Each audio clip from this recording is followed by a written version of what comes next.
Hola, ¿cómo están? Bienvenidos a otro podcast más de Diarios de una Ansiosa. Mi nombre es Annelise Magermans y en esta ocasión tengo el gran gusto que me acompañe nuevamente Byron Recinos, el doctor Byron Recinos, porque vamos a hablar de un tema que creo que es de mucho interés y creo que tiene que ver muy bien con lo que estamos pasando ahorita y cómo la gente que está experimentando estos sentimientos y estas emociones de las que vamos a hablar podría manejarlo en este tiempo. Y qué mejor que el doctor Byron Recinos, que como ya lo dije en el primer podcast, él fue el que me ayudó a mí a salir adelante y me sigue ayudando de muchas maneras.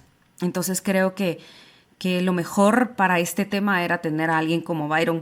Y muchísimas gracias, Byron, por aceptar esta entrevista. Nos costó ponernos de acuerdo. Yo creo que estábamos jugando al gato y al ratón.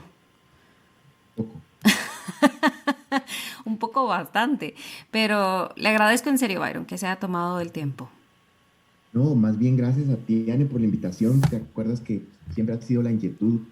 A mí me encanta esta inquietud que tú tienes de siempre estar como dándole herramientas a las personas y sí que hay personas que las necesitan. Yo mismo te comentaba hace unos días que mucha gente me ha hablado de tu podcast previo, el que hicimos.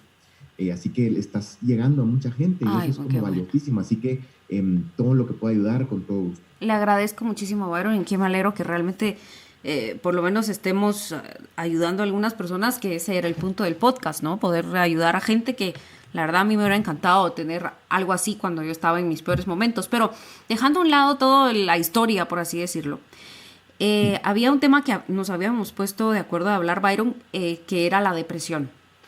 sí. Lo he dicho a lo largo de todo el podcast que depresión, exceso de pasado, ansiedad, exceso de futuro, ¿no? Ujú. ¿Cuál es la relación entre estas dos? Porque muchas veces va de la mano. O sea, cuando alguien padece de Sí. depresión, puede padecer de ansiedad, o alguien cuando ya tiene mucha ansiedad puede desarrollar depresión. Entonces, si estoy hablando de un pasado y de un futuro, ¿cómo es eso? ¿Cómo es la relación entre esas y cómo llega a mezclarse en mi presente? Claro.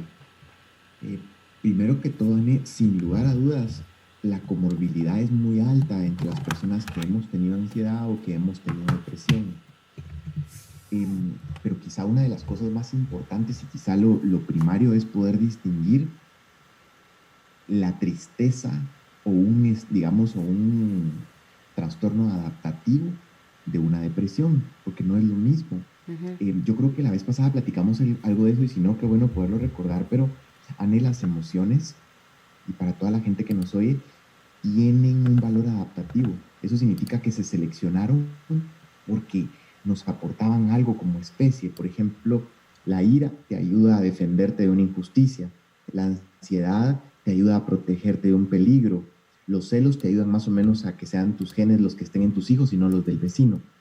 Pero la tristeza es una de las emociones más interesantes que hay porque nos ayuda a adaptarnos a una pérdida, a saber quiénes somos después de perder una persona, un ser querido, una condición de vida, qué sé yo, y nos ayuda a visualizar hacia dónde vamos. Entonces, las emociones tienen un valor adaptativo.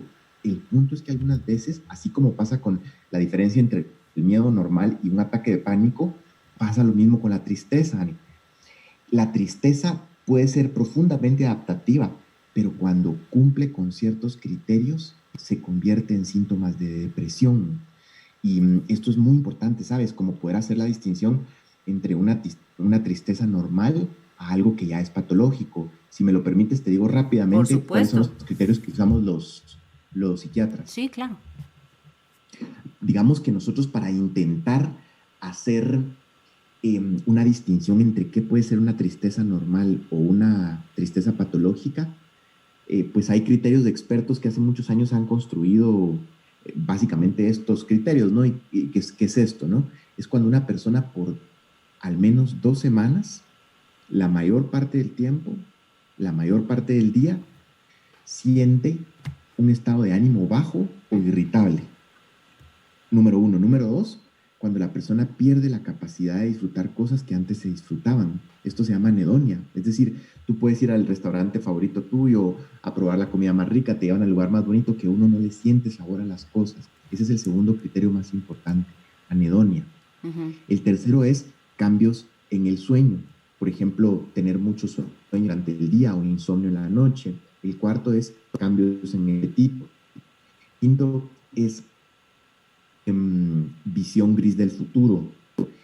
El sexto es desesperanza, tender como a creer que las cosas no valen la pena. Hay algunos otros criterios, por ejemplo, como la disminución en el interés sexual, la falta de concentración y pues pueden haber también ideas de muerte. El punto es que cuando se cumplen a veces 4 o 5 de estos criterios, Anne, nosotros decimos, y si se cumplen durante 2 semanas, la mayor parte del día, la mayor parte de los días, nosotros sospechamos que puede haber una depresión. O sea que el límite podrían ser 2 semanas. Si paso de las 2 semanas, por así decirlo, realmente ya tengo que ponerle atención. Sí, digamos que es mucho más abstracto que eso, pero en términos generales eso ayuda. ¿Por qué te digo que es subjetivo o abstracto? Porque, por ejemplo, cuando uno tiene una pérdida, Ujú. es normal que uno tenga un duelo durante, qué sé yo, 6 meses, un año. Pero, por ejemplo, cuando nosotros no tenemos un desencadenante específico y estos criterios que yo te contaba, los cambios en el ánimo, en la energía, el apetito, el sueño, se presentan durante más de 2 semanas, uno empieza a sospechar que puede haber una depresión, porque recuerda que todos podemos sentir cambios emocionales y esto es normal. Claro. Podemos sentir tristeza, qué sé yo, pero esa tristeza a veces dura horas, o 1, 2, 3 días en lo que se recupera. Pero cuando pasan, qué sé yo, por lo menos 2 semanas y tenemos cambios claros en el apetito, en la energía, en el sueño, en nuestra capacidad de disfrute, en nuestro ánimo, en la visión del futuro, en el interés sexual, nosotros podemos estar en un episodio depresivo. Ahorita lo que estamos pasando con la pandemia y con el aislamiento puede ser que se haya desencadenado en muchas personas, como que ser ese en vez de ser un duelo, sino que este momento, esta experiencia puede llegar a desencadenar depresión en algunas personas, ¿o me equivoco, Byron? Sin lugar a dudas, Anne, y quizás una de las cosas que vale mucho la pena mencionar es que lo que sucede con la pandemia es que tiene muchas características, Anne, que hacen del, de la situación algo profundamente estresante. Te doy un par de ejemplos. Uno es la incertidumbre. O Claro. sea, el hecho de ver como noticias, saber que todo lo que está pasando en otros países y que cada vez estamos más cerca acá. Y bueno, Y que no el hay hecho, una por ejemplo, solución, ¿no? correcto, el hecho, por ejemplo, que no sabemos qué va a pasar a futuro, las economías están detenidas, mucha gente está sin trabajo, es decir, múltiples cosas que no están en nuestro control. Y eso es muy importante, Anne, porque es el elemento exacto que hace, por ejemplo, que una situación traumática se convierta en un trauma. Es decir, no todas las situaciones estresantes se vuelven un trauma. Las que Ujú. se vuelven un trauma son aquellas en las que nosotros no tenemos ningún control. Por eso es de que actualmente una de las recomendaciones que hacemos los profesionales de la salud para todas las personas que estamos viviendo esto es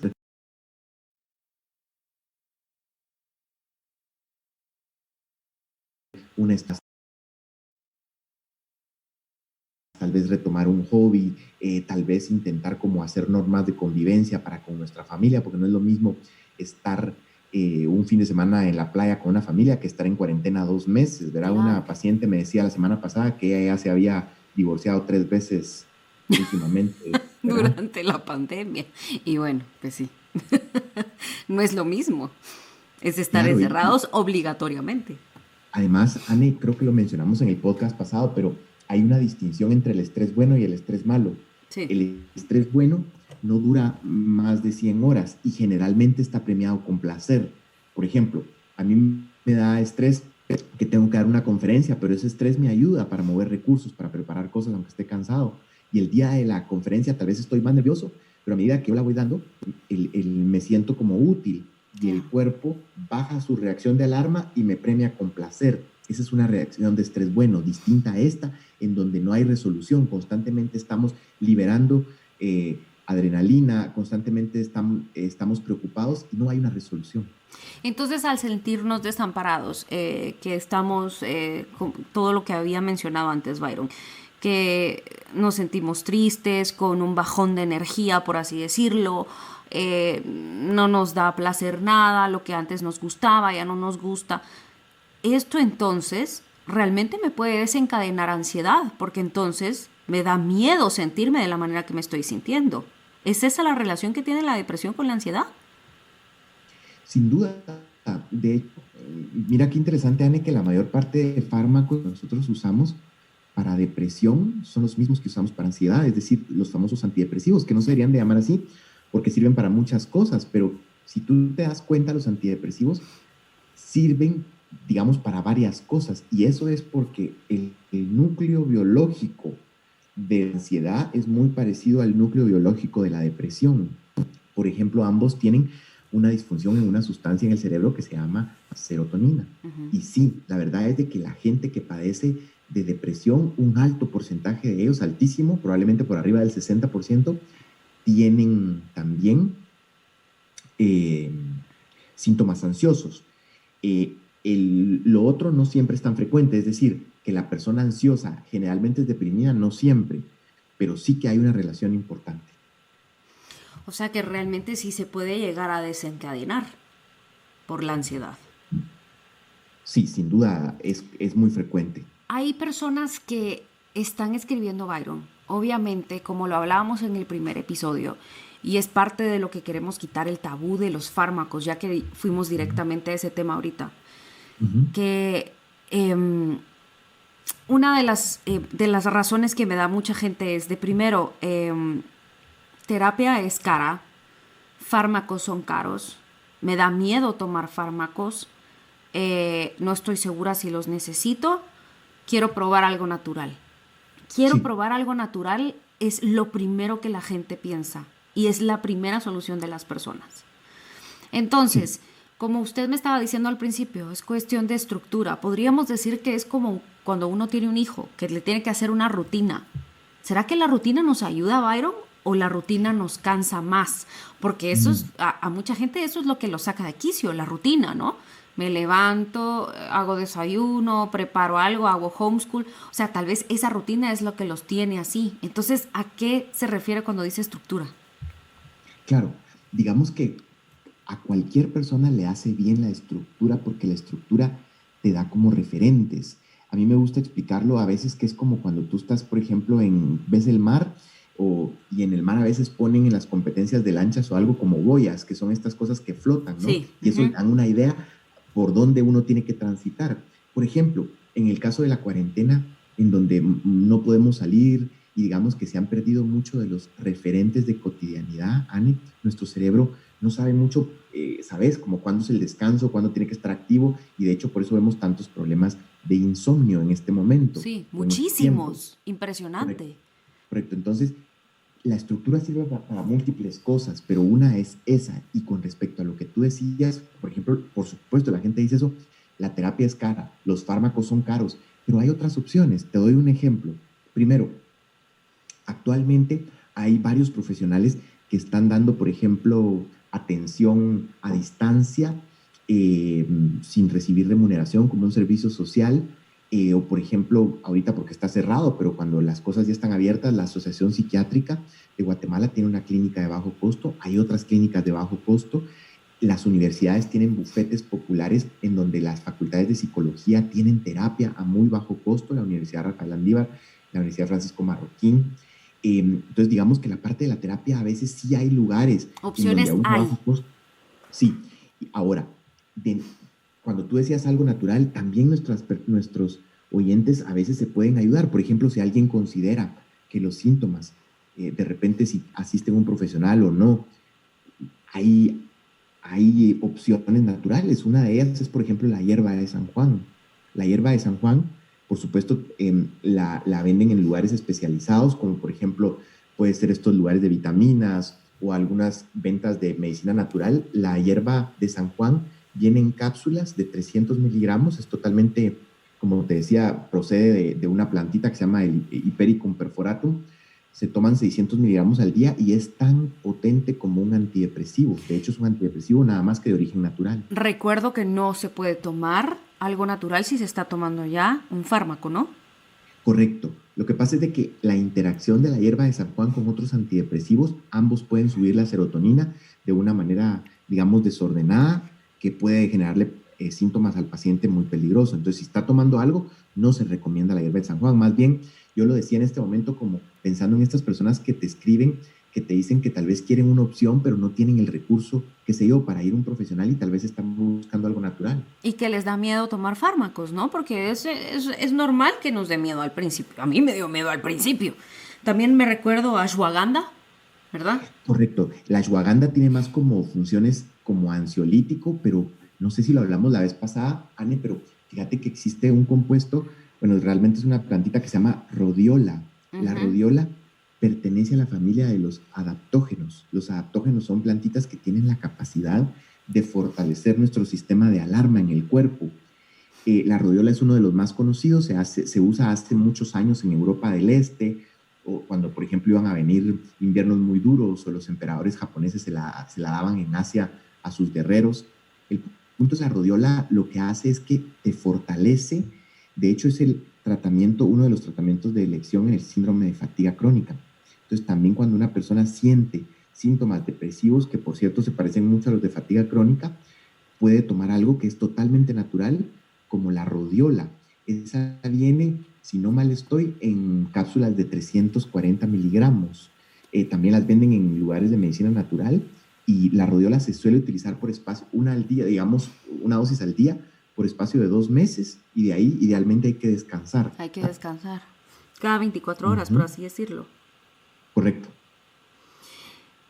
El hecho que yo sienta, quiero regresar al tema de la depresión para que quede claro algo. El hecho que yo sienta que esté baja de energía por más de 2 semanas, ¿verdad? Porque hay personas que se toman todo muy literal. No quiere Ujú. decir que tenga depresión, sino que tiene que ser un conjunto de varios síntomas, no solo uno, ¿cierto? Exacto, Anne. Una golondrina no hace verano. Ok. De hecho, de estos síntomas que yo te contaba, por ejemplo, del estado de ánimo bajo o irritable, pérdida de la capacidad de disfrutar las cosas que antes se disfrutaban, cambios en la energía, o sea, poca energía, cambios en el sueño, insomnio, cambios en el apetito, eh, disminución de la concentración, disminución de la libido, ideas de desesperanza o ideas de muerte, de esas, uno busca, de esos criterios, uno busca que se cumplan 4 o 5 en un periodo de al menos 2 semanas. Sí, digamos, muchos de nosotros a veces podemos tener, qué sé yo, 1 o 2, pero por algunos días y tal vez no Y cumplen después criterios de se tiempo. quita, sí, porque eso era lo que le iba a decir. A mí me ha pasado, obviamente, desde marzo, precisamente desde el 11 de marzo, 12 de marzo, estamos encerrados nosotros. Sí me ha pasado que tengo baja energía y una semana espantosa, pero a la siguiente semana estoy mejor. Ahí me ha Correcto. pasado que 3 días duermo mal, pero después estoy bien. Entonces, lo que no quiero es de que alguien escuche el podcast y diga, ay, es que dicen que si tengo insomnio tengo depresión. No es eso, sino que tenemos que ver 4 factores que estén juntos por más que si desde que empezó la cuarentena los está sintiendo, pues sería bueno que acudiera con alguien, ¿no? De hecho, hay dos también cosas que le pueden ayudar a la gente que te oye, Anne, y es de que dos de los indicadores principales, ya sean ansiedad o depresión, uno es la intensidad de los síntomas y dos es cuando uno pierde funcionalidad. Es decir, cuando los síntomas están muy altos a tal punto que ya se meten con mi capacidad para desempeñarme en lo que yo hago normalmente, eso también es una luz en cuanto a los criterios que yo te decía, porque tal vez alguien puede tener algunos de los criterios que platicábamos, pero tal vez eso no se mete con su funcionalidad. Más o Pero, menos como lo que me está diciendo, perdón que lo adelante. interrumpa, pero es más o menos lo que le pasó a Frank Sinatra. Frank Sinatra perdió la voz por no sé cuánto tiempo cuando terminó su relación amorosa, Wow. perdió la voz. Eso es un signo de depresión, ¿no? No conozco el caso, pero es probable. Pero si tú te das cuenta, Anne, muchas personas que pasan por un periodo depresivo, por ejemplo, ya no rinden en su trabajo o, por ejemplo, en sus estudios, les cuesta muchísimo concentrarse, es un esfuerzo a veces levantarse. Los pacientes deprimidos describen, Anne, que cuando se levantan sienten que la espalda les pesa. Es decir, y realmente les cuesta muchísimo funcionar. De hecho, Anne, fíjate qué interesante, existe un tipo de depresión que se llama distimia. La Ujú. distimia es una depresión de menor intensidad, pero de muy larga evolución. Son periodos que pueden ir más allá de 1 a 3 años, por ejemplo, que las personas no tienen un cuadro depresivo como tal, pero sí tienen, por ejemplo, ¿sabes? Como una especie como de melancolía basal, como una tristeza ahí underground que está todo el tiempo. Entonces, por supuesto, hay muchos tipos, pero volviendo al punto previo, la funcionalidad cuando se toca, eso ya nos debe llamar muchísimo la atención. Mi capacidad de estudiar, desempeñarme, trabajar. Cuando eso está tocado, es muy importante preguntarnos si no necesitamos visitar un profesional. Lo más lógico es que ahorita sí sería bueno que si ha sentido uno, dos o tres síntomas de estos, sí hablara con un terapeuta, ¿no? Porque por lo que estamos pasando no es nada fácil. Sería profundamente valioso, Anne, y acuérdate que a veces, aunque parezca extraño, el solo hablar con alguien ya ayuda muchísimo. Ayuda mucho.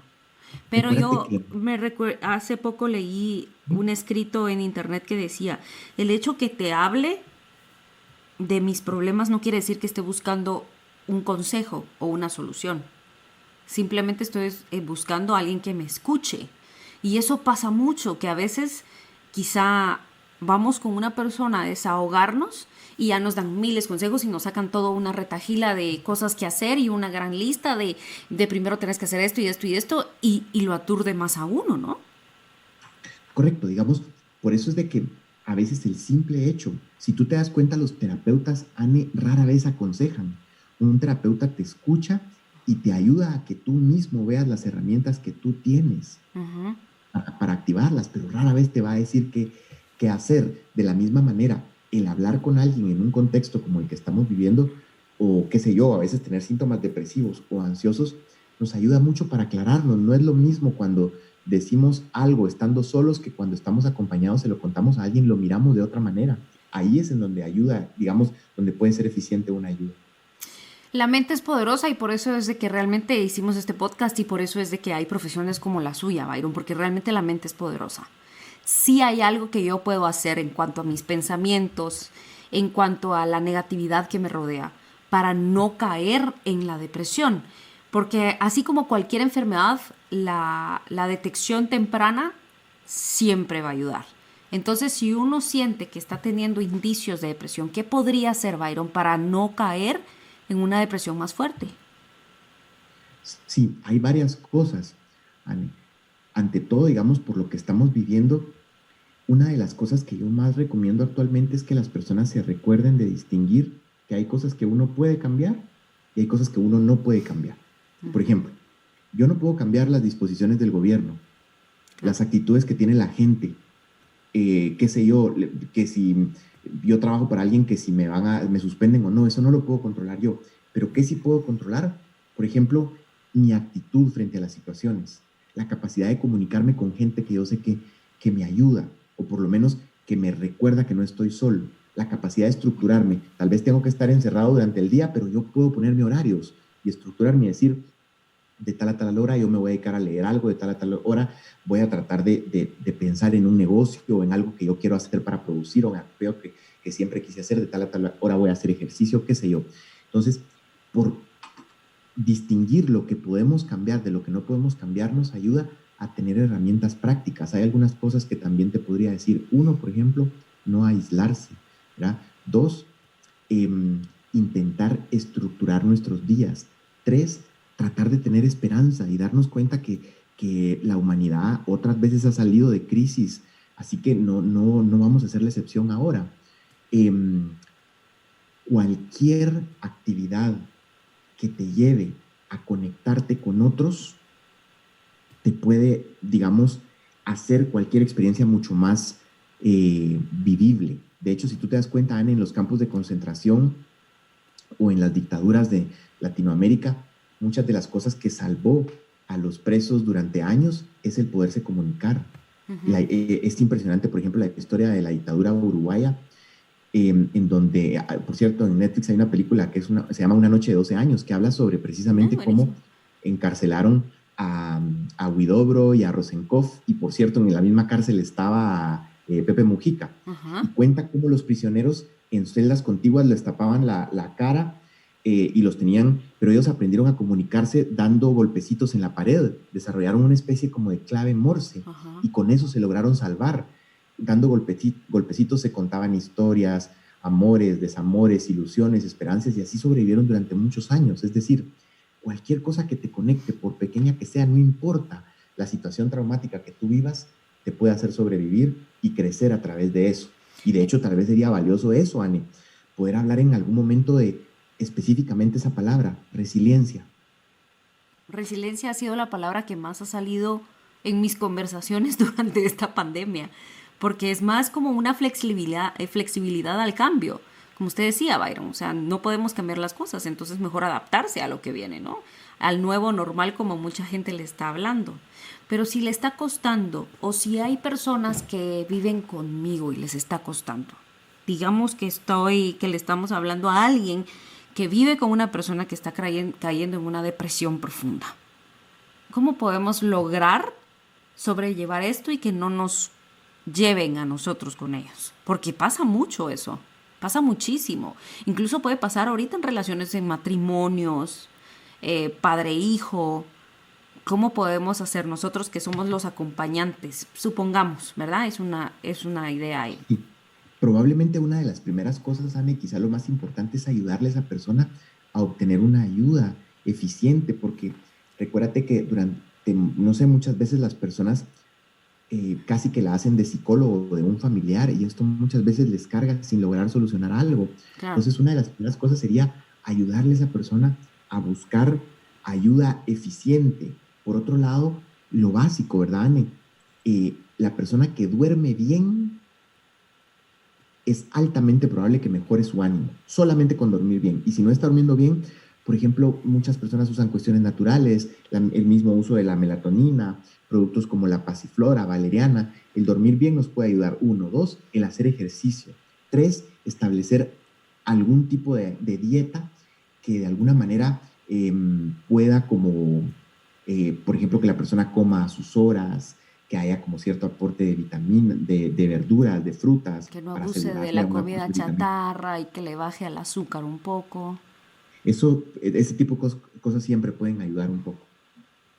O sea, realmente es como más como, sí, estructura. La palabra que usted dijo desde el principio, estructura. Entonces sí es muy común, Byron, que una persona con depresión caiga con ansiedad. Eso ya lo establecimos, ¿no? La relación es muy alta, digamos, es muy, muy frecuente que una persona con síntomas depresivos tenga ansiedad, como te comentaba, es por encima de 6 de cada 10. Lo que me parece curioso es que los síntomas de la depresión se parecen mucho a los de ansiedad.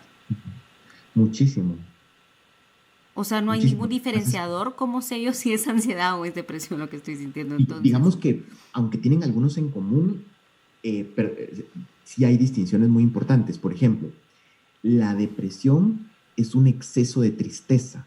Ujú. La ansiedad es un exceso de preocupación. Entonces, digamos que una tiene más que ver con mi capacidad de motivarme, de animarme, de disfrutar las cosas, y la otra tiene más que ver por ejemplo, con el miedo a algo, pues, la inquietud. Quizá la distinción más importante sería con que una tiene que ver con el ánimo, la depresión, y la otra tiene que ver con, por ejemplo, con sentimientos de intranquilidad, de, de sí, por ejemplo, de que algo pueda salir mal. Usted me acuerdo re bien que cuando llegué a su clínica lo primero que me recomendó fue mindfulness. Sí, ¿Cómo podríamos practicar mindfulness en ese sentido? Como, no espero que nos dé un curso de mindfulness ahorita, pero más que nada hay ejercicios chiquitos que uno puede sí, hacer en un momento de suma desesperación o de mucha tristeza. por ¿Cómo supuesto. podemos centrarnos en el momento y en el ahora para poder Sí. sobrellevar esas emociones?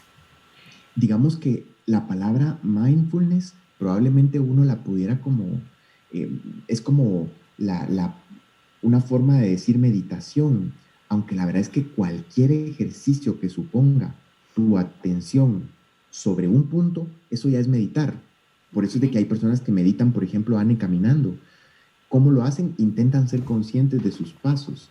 Hay gente, por ejemplo, que intenta meditar mientras come. ¿Cómo? Por ejemplo, siendo consciente de la experiencia, los olores, el sabor, la textura, no que uno a veces se traga la comida. Ujú. Digamos que cualquier ejercicio que suponga tu atención sobre un punto e intentar regresar al aquí y el ahora, eso sería meditación. Y la verdad es que hay múltiples formas de hacerlo, pero la forma más sencilla, Anne, es por lo menos dedicarle 5 o 10 minutitos al día, o por lo menos cuando uno pueda, y tratar de observar su respiración.